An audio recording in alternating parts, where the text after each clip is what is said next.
The observation deck of the Zenith station hummed with tension as Ambassador Krelthar watched the human through reinforced glass.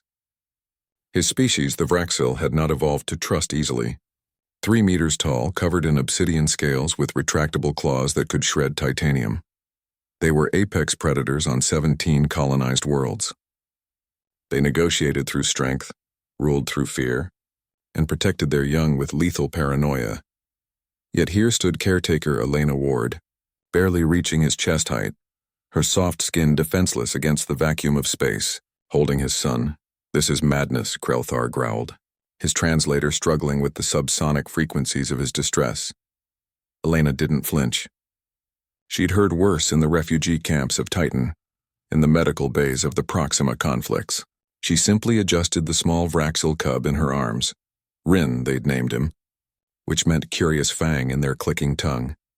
"Ambassador," she said softly, "Rin is developing a respiratory infection. The medication needs to be administered every 4 hours.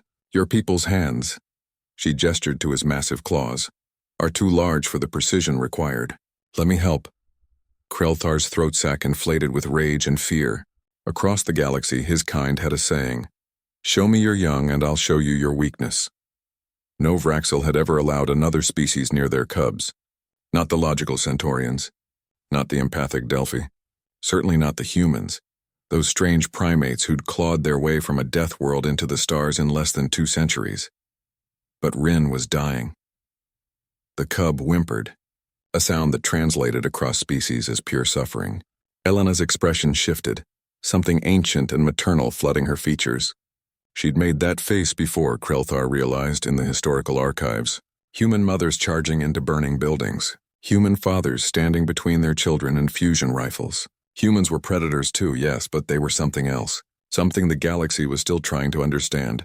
"Please," Elena said, and that single word carried the weight of 1,000 human contracts. Krelthar's claws retracted.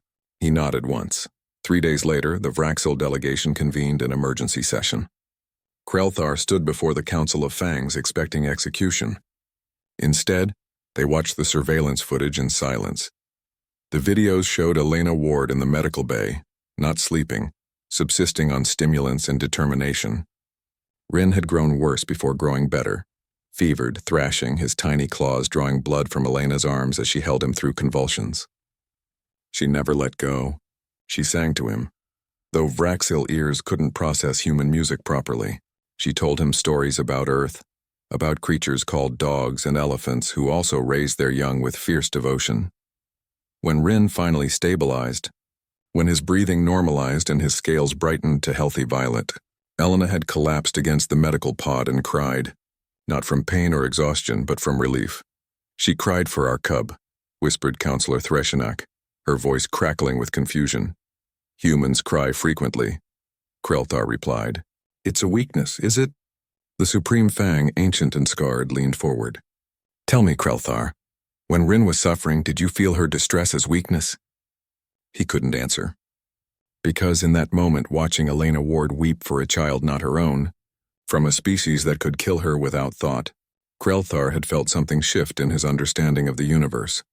The next morning, Rin toddled into the observation deck on unsteady legs. Elena had been packing her things, her assignment complete, when she heard the familiar clicking purr.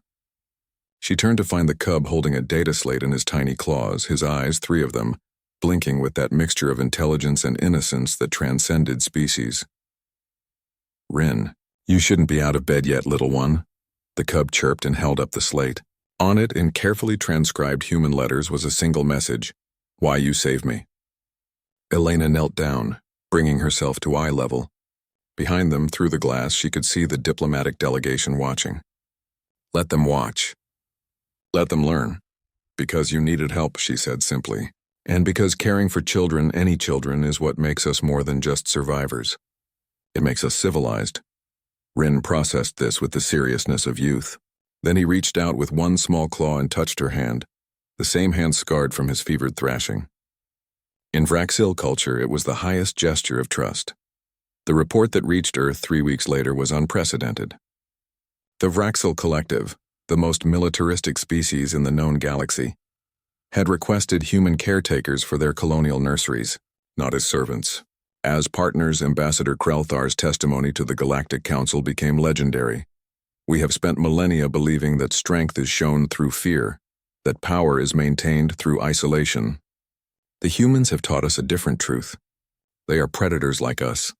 Their history is soaked in blood, their world designed to kill them. Yet somewhere in their evolution, they learned that the greatest strength lies not in the taking of life, but in the preservation of it.